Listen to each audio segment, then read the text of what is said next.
Welcome to Flair for Flows. My name is Aliona Zaleskaya and you're watching a talk show where we discuss everything but relationships. Finding a right partner is becoming increasingly challenging. I believe to some extent maybe it's easier to find potatoes on Mars, who remember Martian with Matt Damon, rather than finding your soulmate.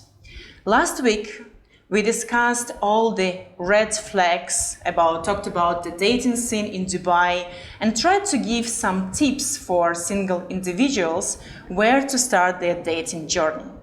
And today I would like to talk more about couples, because finding the right partner is just the first step. But to maintain healthy, happy, and long-lasting relationships, much more challenging. And I'm delighted to introduce my today's guest expert, Luz Maria Surco. So you are the one who helps the couples and the founder of Positive Living UAE. Please tell us more, introduce yourself, tell us more, what is Positive Living, what do you do? Thank you so much, first of all, for inviting me. It's really a pleasure to be here and doing what I love to do, which is helping people, and I even get paid for it, so thank you so much. Dream job, right? Exactly. Well, I am the founder of Positive Living, like the name implies, positive living. I love that. It's a holistic clinic where people can come and bring me their challenges. And I am a psychotherapist. I study psychology. Among my degrees, I'm also a clinical hypnotherapist, which is one of the methods that I also use to complement what I do with couples, because I'm also and we will talk about that later as well. Yes, that's right. So I'm a couple therapist with the approach called Imago. And last but not least, I'm also a certified conscious parenting coach. I have been blessed to study with the very best mentors, such as Dr. Shefali. Yeah, she's a PhD clinical psychologist. I study with Dr. Gabor Mate on an approach called compassionate inquiry, which is, like it says, it's a compassion inquiry to the body, to who we are, to connect to ourselves. And so among my mentors are those Dr. Shefali, Dr. Gabor Mate, and many others, Marisa Peer with clinical hypnosis. So that's what I do, and I really love my job. Yes. Yeah, I really I'm do. I'm so excited about our conversation. Me too. Thank you so much for inviting me. And I really love the name of Positive Living, because I think that should be our approach to everything in life, especially towards relationships. But to start with, talking about Dubai scene, the multicultural environment that we are facing here, what are the common relationship issues that's happening here in Dubai, in the UAE? Yeah, I don't know if you know, but you know there is this Facebook groups in Dubai, oh my right? Goodness. Yes, I Do love you see them. the drama there? It's like really eating popcorn and watching the post there. And I say this with humbleness, you know, with a lot of compassion and love, because unfortunately we are not educated when it comes to, relationships, connection, what truly is. Now, when you ask me this question of what are the most common challenges that couples face in Dubai, which I deal every day, there are three major aspects, all right? I'm going to give you the nutshell of the drama, right? The number one is communication. I would say worldwide, this is one of the most common factors of relationship breaking down. The other one is the mismatching of expectations, so mismatching when it comes to couples. And then it also comes down to multicultural environments, hence there is cultural differences, right? Yes, so these are the three factors that are the main. Communication, understandable, it's so important. Yes, cultural differences, understandable. I believe in the world there is no other place where you can find all the nationalities combined together. Absolutely. But what about mismatching? And Dubai, people here, actually maybe they like to pretend in some way, but in the other way, because of the surrounding environment of Dubai buzz itself, they start to pretend of not who they are really. So how to figure that mismatch out and what to do with that. Yeah, so there is a lot of neediness to belong, to be part of the crowd, to be that that place that Dubai is, with a very high lifestyle, very high standards. I Exactly. mean, we're very blessed to live in the UAE. UAE is one of the most multicultural environments. Absolutely. There are around 260 nationalities together under one roof, with different religions, cultural differences, traditions, etc. So there in itself, you see the challenge, right? And when it comes to relationship, that mismatching in expectation comes when the people that are seeking for relationships, they don't even know what they are looking for. They don't know themselves. Yes. And it all starts with that. I would say it all starts with you needing or you need to know who you truly are. What are your values? What are your boundaries? What are your deal breakers? And knowing the connection with yourself, learning to be also okay being with you. You know, practicing self-care, practicing self-awareness. Once you have that deep connection, that deep-rooted connection, which is part of our nature biologically, then you can enjoy the connection with others. So the mismatching comes when you think that the other person has the missing piece of your puzzle, and that person is going to make you happy, right? And then you end up pretending, living a life that you are not. And how long can you put up with that pretending, right? I just wanted to ask you, yes, how long can you do this? How long can you do that? And so then when you realize, oh my God, you know, I'm not this, I'm not authentic, I'm not being authentic, this is not who I am. And that comes again from cultural differences, right? If you will have to date another person from another nationality with a different background, that person might be dominant and tell you what to do, how to dress, how to speak, and where to go, and so on. And you might say, okay, but I love him, yes, and you know, he makes me happy, you know, but at the end, this is not who I am. This is not coming from my authenticity. And then eventually the couple will start to have problems, and then the problems will become bigger. Yeah. Then there will be the withdrawal of love, and then it takes us to so many layers of, you know, of dysfunctionalities in the couple. So the mismatching of expectation comes again to that.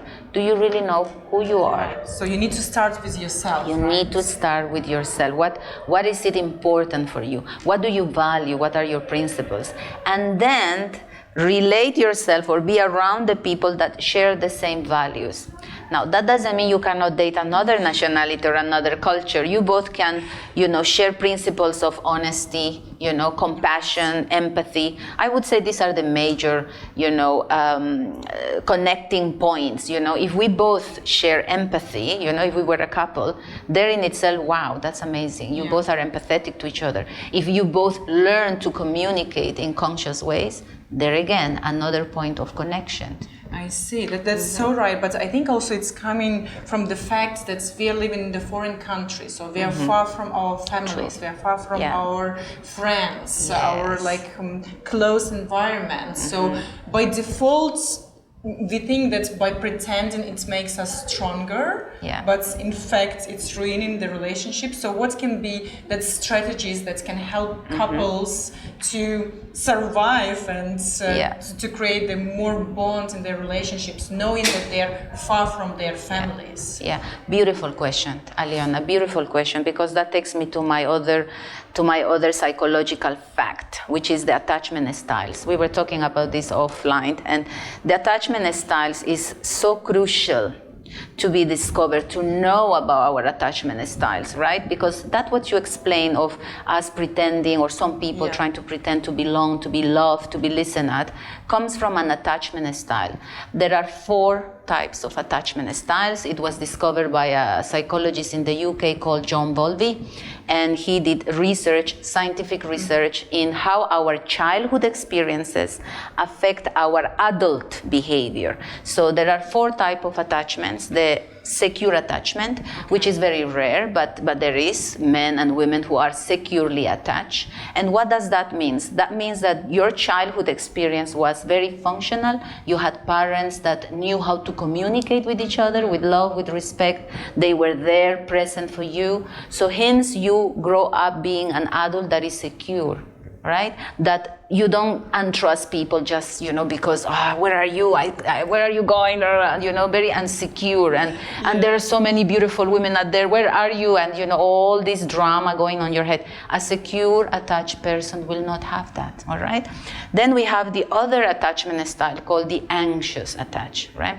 The anxious attached person is the person that needs constant reassurance, constant validation. So these are the typical women or men that are texting, where are you? Why you didn't text me? You didn't tell me good night, kiss goodbye in the night, and all those things that so common. Constant reassurance, because they are so scared of the uncertainty, the unpredictability of the relationship, right? So these are what we call the anxious attached. Then we have the avoidant attached. And the avoidant attached, like the name implies, I'm going to avoid any situation of potential conflict. Yes.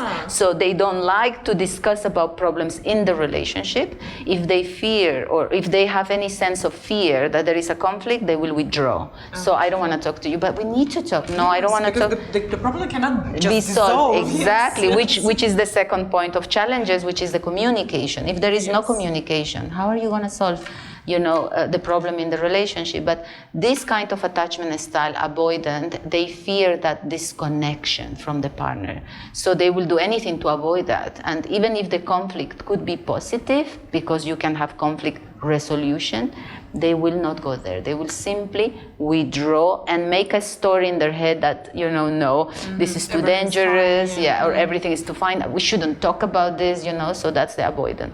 And the last but not least is the avoidant anxious, which is the combination of the So it's anxious is the worst. And also avoidant, right? So it always goes to the worst case scenario, right? So if something as little as maybe not sending you a message for 4 hours, they will get really anxious. Or if they're going to a place where they know, if it's a woman, that there are a lot of pretty women, I'm going to be so scared and anxious about what's going to happen. And so they will avoid, they will not say anything, they will internalize, but eventually they will withdraw. Yes, and I believe especially besides the first one, all three scenarios are so applicable here in Dubai. Yes. And I think one of the main problems that I can see around among my friends is the trust issues. Yeah. I'm getting really frightened by stories when we are gathering somewhere with my girlfriends, and one of them is like 9 p.m. I have to be sharp at home. If I show up 9:01, I will not be allowed. And you're like, that's so true. Is it real? Is it for real? Like, what's happening after 9 p.m.? And it comes all from the fear, the fear and the illusion of control. I was telling you this as well as when we were talking, that there is no such thing as control. Control, it's very dangerous. Control can be easily confused with love. And one of my mentors, Dr. Shefali, used to say that love is not worth it if it is not received as love. Because love could be toxic if it is misunderstood. See, if I can tell you this, when we were children in South America, we were hit, and maybe also in your country. Most of the countries many years ago, the parents used to beat us, scold us and say, but I love you. I am hitting you because you went out there and I got so scared and I love you and I don't want nothing to happen to you, hence I'm gonna hit you. But so what kind of love is that? Because the child, I promise you, he didn't feel love when mom is doing this or dad is smacking him. And it is not love. That love is not conscious. It is not conscious because the person receiving the love is not receiving that love. Same thing happens with couples. If I tell you, no, I don't want you to go to the supermarket. No, don't go with your friends. No, at 7 o'clock you are here because I love you. Are you feeling the love? No, exactly. So there is no love. Or when there is extreme situations, which is still you see these things of partners killing their partners out of rage, of jealousy, and quote unquote love. That is also a very toxic love. I'm gonna kill you because I'd rather you dead than see you with somebody else because I love you. So you see, so control can be easily be confused with love. So it's worth examining the kind of love you are receiving, right? So control, very, very cautious. I would say as a therapist, be careful, do not mistake that control with love. Yes, but I totally agree with you. And like coming back to the trust issues, because The Dubai scene is so dazzling, and it's about the appearance, and that's what's like, yes, the control, that's why it's happening, the control, that's why miscommunication and trust issues. So what can be done to improve the communication and to lessen the trust issues? Yeah, so as a therapist, as I told you, I work with a method called imago. And imago in Latin means the image. Why did these two PhDs who are here, I got the book from Harville Hendricks and Helen. I have a nice collection, and it's all with the intention to educate the audience. But these two people were psychologists, PhDs in Yale and Harvard, and they discovered this approach called imago. And what they are trying to say is that in partners or in relationships, the very triggers that occurs in the partners is the very things that they need to work on themselves, right? So if you're my husband, I'm your wife, and I see that your avoidance, right, your avoidance and withdrawal is really triggering me. One option is that I'm anxious attached and I want your revalidation constantly, but it's also mirroring that something is wrong in me, that I'm always anxious. So my partner is mirroring something that I need to work on. So that's where the imago couple therapy stands by. And one of the principles of imago is to have a dialogue, not only an exchange of words that we call talk. You see what couples do? If I'm your husband or your wife, I will tell you, okay, I need to talk to you. Oh my goodness, I will run away immediately. Yes, because exactly. In my mind, something is wrong, something happens. I will not be happy after this conversation. Exactly. And I want to avoid, I put the blockage immediately. Yeah, exactly. If I tell you, I want to talk to you, we need to talk this evening. Panic, what did I do? Because words can be really dangerous. Words can be really dangerous if they are not used with the intention to empathize with each other. So imago, what these two psychologists were trying to say is that the core fundamental or the most important factor is the communication, but beyond communication, the communication that is based on a dialogue of empathy.